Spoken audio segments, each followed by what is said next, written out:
Hey guys, Neely here. I'm coming in today for a video on how to cook a whole frozen chicken in the Instant Pot. This first step is one of the most important steps when you buy a chicken from the store. If you bring it home and throw it directly into the freezer like this, when it comes time to cook it, you will find that you have a rock hard chicken with a bag of giblets inside, and this pad here that soaks up all the juice will be stuck to your chicken and it will be impossible to get off without doing some serious work. So the first thing you want to do is open up your chicken and discard all of that, and then pull out if it has any giblets inside. Sometimes they come in a packet. In this one, they're just kind of loose in there. Pull that all out unless you want to cook it with your chicken. And then all I'm going to do is stick it in my freezer Ziploc bag and seal it up and throw it in the freezer. At this point, you could also add your seasonings, like rub the outside of the chicken with your oil and your seasonings just to get it all ready for when you want to cook it. So you can just pull it out of the freezer, pop it in the Instant Pot, and not have to worry about anything else. This time, I'm just going to throw it into the freezer like this, and I will add my seasonings when it is time to cook. So through the magic of television, I am back, and it is about 2 weeks later, and I'm ready to cook my whole frozen chicken. I have my rack in my Instant Pot. This is an optional thing. I don't always cook whole chickens with a rack. Either way it works. Today I'm going to use a rack, and I am trying to make this recipe as simple as possible because I want it to be something that's just super easy to throw into your Instant Pot on a busy day. And so I'm just using water. You could use broth if you'd like. I'm doing about 1.5 cups. If the chicken is stuck to the plastic at all, you can run some warm water over it to get it to release, but usually it's not that big of a deal. Just gonna set it in just like that. This is a very large chicken. So now that I threw my chicken in there and see how big it is, it's about 5 pounds. I think I'm gonna actually go ahead and take out the rack because it's a little high. There, that is definitely much better. And like I said, totally optional step. So if you have a tiny chicken, maybe put the rack in, see how it cooks, and if you have a large chicken, just take the rack out. Now, as far as spices, I'm going to keep it real simple, and I just want to let you know that all you really need is salt and pepper. Anything beyond that is just extra. I'm going to start off by drizzling some avocado oil, but you can use any kind of cooking oil that you like.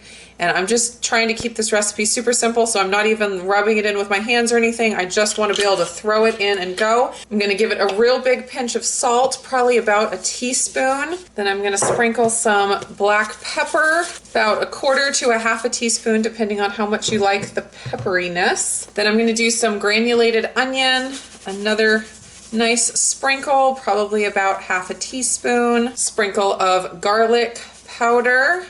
Again, about 1/2 teaspoon. These are all adjustable to your taste.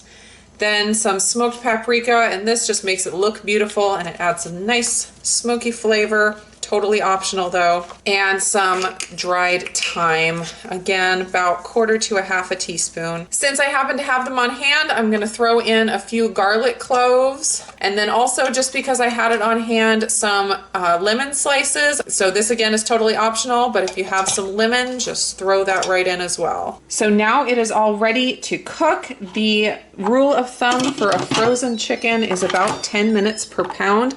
I'm making sure it is on sealing and my lid is locked. And so my chicken is exactly 5 pounds. So I am going to do on manual for 50 minutes. It will beep in a second to say it's on. It will come up to pressure. It will cook for 50 minutes. And then I will let it natural pressure release for at least 10 minutes before I quick release the rest and check it out. All right, I let it sit on keep warm mode for a little while to naturally release some of the pressure, but now I'm just gonna go ahead and quick release the rest. There's not a whole lot left there. All right, let's see what it looks like. So as it is right now, it is totally ready to eat, but there is one extra step that you can take to take it to the next level, and I'm going to show you that right now. Of course, when you cook a chicken in the Instant Pot, the skin does not get crispy like it does in the oven, and that's the only thing that it's missing. It's super juicy, it has so much flavor, but the crispy skin just makes it absolutely the best. So what I'm going to do is transfer my chicken over to my foil-lined pan, and I am going to broil it under the broiler for just a few minutes minutes to crisp up the skin. I also want to mention that please do not throw away this beautiful broth here. This broth is super condensed and absolutely delicious. It's got so much flavor and so many health benefits with the collagen from the bones of the chicken. So it is perfect to use for a soup. So now I'm going to transfer this into my oven that is already on broil. And I'm going to make sure that I watch it really carefully, because when you cook anything on broil, it can burn super fast.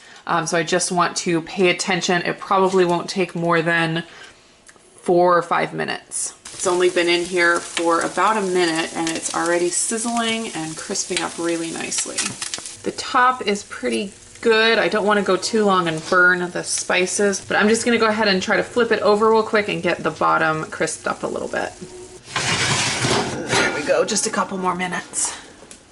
I'm going to flip this over one more time and then get just one final crisp on the top. And there it is. And that is cooking a whole frozen chicken in the Instant Pot, a super easy and delicious meal. Thanks so much for watching, guys. I hope you enjoyed this video, and I'll be back again soon. Bye, guys.